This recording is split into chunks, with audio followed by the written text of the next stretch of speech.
Imagine if your screen wasn't something you carried in your pocket, but something woven into the world around you. Street signs that guide you as you walk.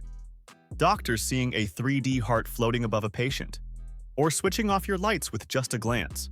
That's the promise of spatial computing. A shift many believe could define the post-smartphone era. And here's the twist. You've already seen bits of it.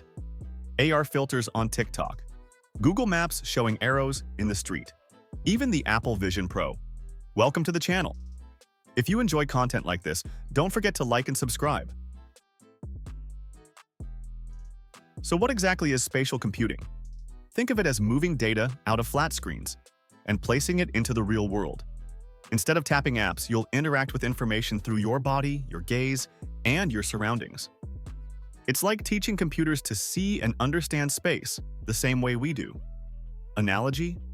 Imagine turning your entire room into a giant iPad, where walls, tables, and even people can become part of the interface. And remember, this isn't a distant dream. You've already tasted it. In AR games, in Snapchat or TikTok filters, and in navigation apps. Those are baby steps toward a much bigger shift. Spatial computing is like a puzzle. 5 pieces need to click together. The first is augmented reality. Digital objects layered on the real world. The second is virtual reality, stepping into an entirely new world. The third is mixed reality, where digital and real objects actually interact. The fourth piece is IoT and AI, sensors and intelligence that let devices know what's around you. And finally, digital twins, real-world objects that exist as live digital replicas. Each is interesting on its own, but put together, they create spatial computing.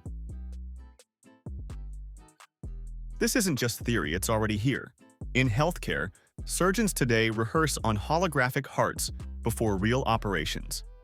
In education, students already walk through virtual classrooms or even ancient Rome. In industry, miners practice emergency drills in holographic environments, reducing accidents and saving lives. In cities, energy data is projected on buildings, making sustainability visible. And in homes, patients with paralysis can already control lights and doors, using only their eyes. The difference? Right now, these tools are costly, bulky, and limited. But tomorrow, they'll be everywhere. Why should we care? Because this could be the biggest shift since the smartphone. For 20 years, our lives have been compressed into glowing rectangles. But those rectangles are bottlenecks, shrinking vast digital worlds into tiny screens. Spatial computing breaks the bottleneck.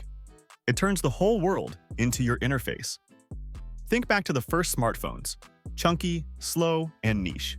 That's where spatial computing is today.